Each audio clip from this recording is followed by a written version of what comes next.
के सामने बैठ करके कहा, भगवान आपने अनेक कथाओं को सुनाया, अनेक उपायों को बताया, पर कलियुग के कलयुग प्राणियों का कल्याण करने के लिए वो ऐसा सरल साधन बताइए जिसके करने से दुखों का नाश हो, कामनाओं की पूर्ति हो।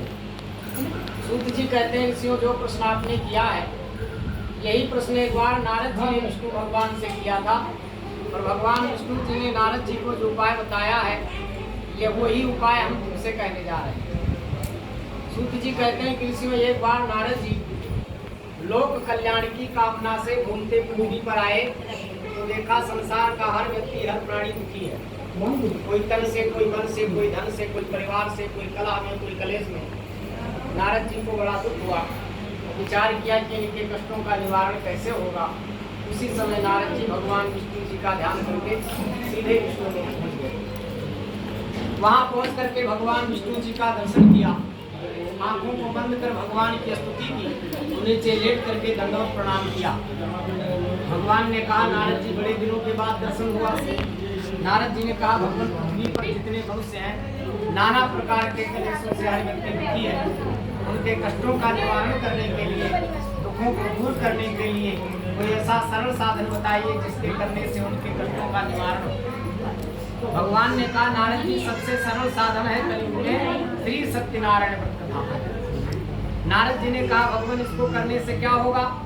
भगवान कहते हैं, इसको करने से दुख शोक का अंत होगा, धन धान्य की वृद्धि होगी, परिवार का भाग्य जग जाएगा, संतान की प्राप्ति होगी, और जिस कामना के लिए भगवान की सेवा पूजा व्रत कथा करेगा, उसकी वो कामना भी पूरी हो जाएगी। नारद जी ने कहा, भगवान इसको करने का नियम क्या है?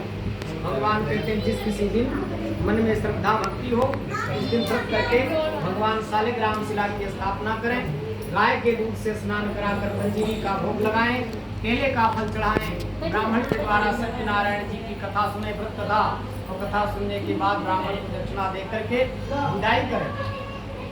रात्रि में जागरण करके भगवान का संकीर्तन करें और बार बार भगवान से प्रार्थना करें, भगवान आपकी कृपा से हमारे द्वारा आज जो शुभ कार्य मंगल कार्य हुआ है, हमारे घर में सदा ही शुभ कार्य हो, मंगल कार्य हो, हाथों से आपकी सेवा करता रहूं। इस भावना कामना के साथ जो भगवान की सेवा पूजा व्रत कथा करेगा, उसके जीवन के कष्टों का निवारण होगा, कामनाओं की पूर्ति होगी, संसार का सभी सुख मिलेगा, विष्णु लोक को चला जाएगा। इस प्रकार से सत्यनारायण जी की कथा का पहला अध्याय हुआ। बोलिए सत्यनारायण भगवान की जय।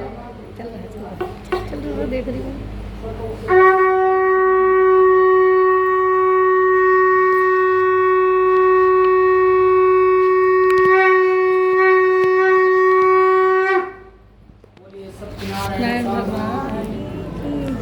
नारद जी ने कहा, भगवान आपकी बात सत्य है, लेकिन इस कथा पूजा को पृथ्वी लोक पर यदि किसी ने किया है, तो करने के बाद उसके जीवन में जो परिवर्तन हुआ है, उसको हम जानना चाहते हैं। इधर से वो भाग्यवान कौन है? बस छोड़। भगवान कहते हैं, ध्यान से सुनो। कश्चिन काशीपुरे रम्ये आसीत् विप्रोत निर्धनः, सुरभ्यां व्याकुलो भूत्वा नित्यं बभ्राम भूतले, दुःखितं ब्राह्मणं दृष्ट्वा भगवान ब्राह्मण प्रिया, वृद्ध ब्राह्मण रूपस्थं प्रवक्षति जमादरात्। भगवान कहते हैं, नारद जी बहुत पहले समय में काशीपुरी नगरी में सतानंद नाम का एक निर्धन ब्राह्मण रहता था, जो भूख प्यास से व्याकुल होकर नित्य भिक्षा मांगता था। बचपन से बूढ़ा हो गया, रोज का काम भिक्षा मांगने का था। मेरे चरणों का ध्यान बंदन करता था। एक बार मैंने बूढ़े ब्राह्मण का रूप धारण किया, उसके सामने प्रकट होकर के पूछा, ब्राह्मण इतना क्यों दुखी हो? इतना सुनते उसके आंखों से आंसू गिरने लगे और कहने लगा, हमारे सारे दुख का कारण हमारी गरीबी है, दरिद्रता है। भगवान ने कहा, अच्छा अपने दुख दूर करना चाहते हो?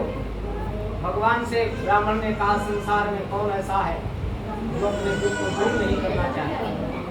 भगवान ने कहा, एक उपाय करनी पड़ेगी। क्या? सत्यनारायण वांछिता सत्यनारायण भगवान का व्रत करना पड़ेगा। ये व्रत भगवान विष्णु जी का है।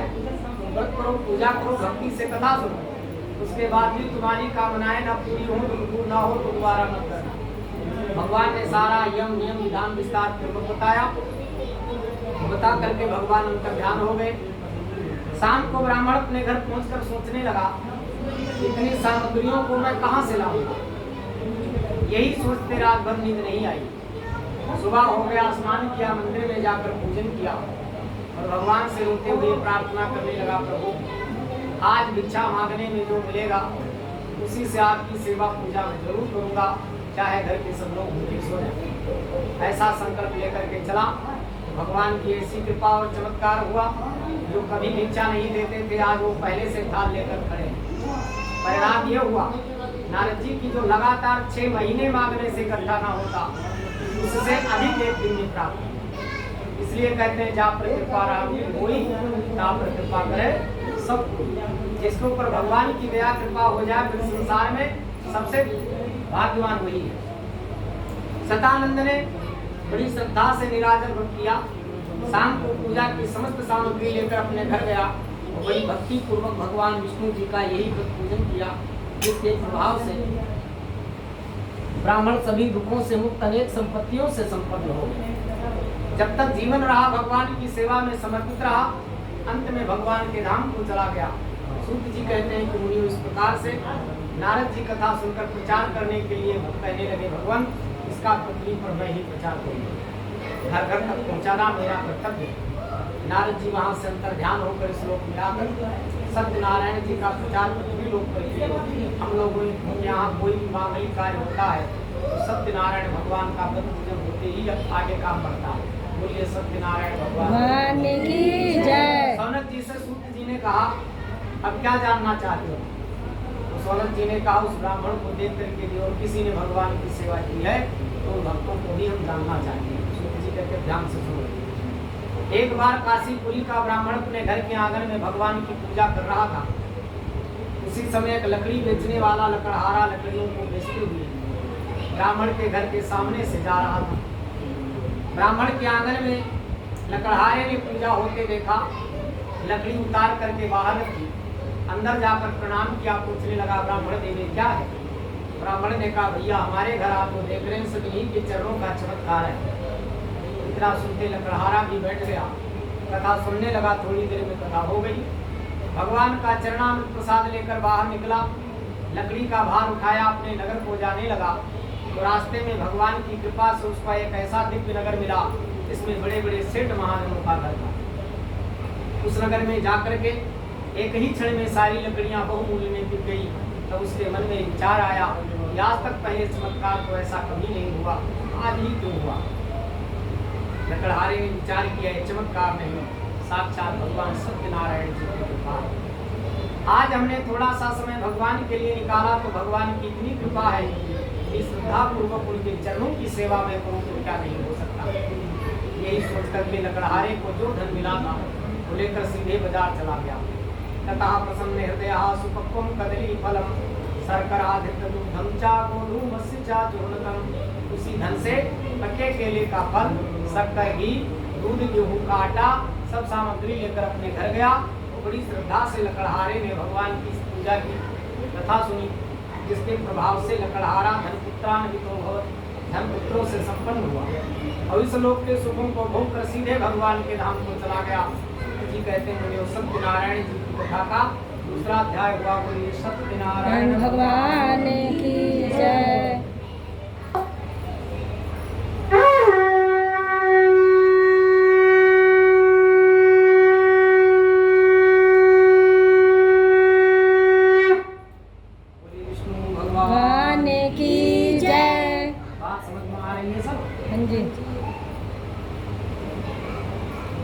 अब सूत जी कहते हैं फिर उसके बाद दूसरी कथा सुनो।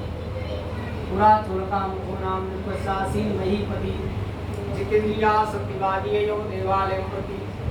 सूत जी कहते हैं ऋषियों बहुत पहले उनका मुख नाम का एक राजा था, जितेंद्रिय सत्यवादी बुद्धिमान विद्वान। रोज मंदिर में जाकर भगवान का दर्शन ब्राह्मणों को दान देकर खुश करता था। राजा को कोई संतान नहीं थी, इसलिए संतति पाने के लिए राजा रानी के साथ भद्रशिला नदी के किनारे भगवान सत्यनारायण जी की पूजा कर रहे थे। उसी समय एक साधु बड़ी वहां आया, नदी के किनारे नाव को रोक करके राजा के पास गया, प्रणाम करके पूछने लगा राजन ये क्या है? राजा ने अपनी कामना के बारे में बताया तो सुन करके साधु ने कहा महाराज आपकी ही तरह हमें भी कोई संपत्ति नहीं है। राजा ने कहा विश्वास रखो, भगवान तुम्हारी भी कामना पूरी करेंगे। साथ में घर गया, पत्नी का नाम श्रीमती लीलावती है। कहा देवी हमारे घर कोई बेटा या बेटी हो तो भगवान सत्यनारायण जी की पूजा हम नियम से करें। भगवान की कृपा से कुछ दिन के बाद साधु की पत्नी लीलावती गर्भणी हुई और 10वें महीने में उसके घर एक सुंदर कन्या का जन्म हुआ। कन्या साक्षात लक्ष्मी स्वरूपा थी, रोज चंद्रमा की तरह बढ़ने लगी। इसलिए ब्राह्मणों ने उस कन्या का नाम कलावती रख दिया। धीरे धीरे 1 साल निकल गया। लीलावती को याद आया तो पति से कहा स्वामी 1 साल की कन्या हो गई, आपने भगवान की सेवा नहीं। साधु ने कहा जब कन्या का जन्म हुआ तो स्वागत सम्मान करने में सारा धन खर्च कर दिया। आज हमारे पास इतनी व्यवस्था नहीं है तो नियम से भगवान की सेवा हो जाए, लेकिन तुम चिंता मत करो। विवाह समय पश्चात परिश्रम प्रिय कन्या का विवाह होगा, उससे पहले महीने से ही भगवान की सेवा करो। अलग अलग कर दो। हाँ अलग अलग रख दो बस।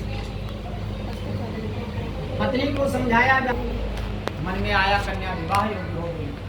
सेवक को बुलाकर कहा कन्या के लिए योग ढूंढ कर लाओ।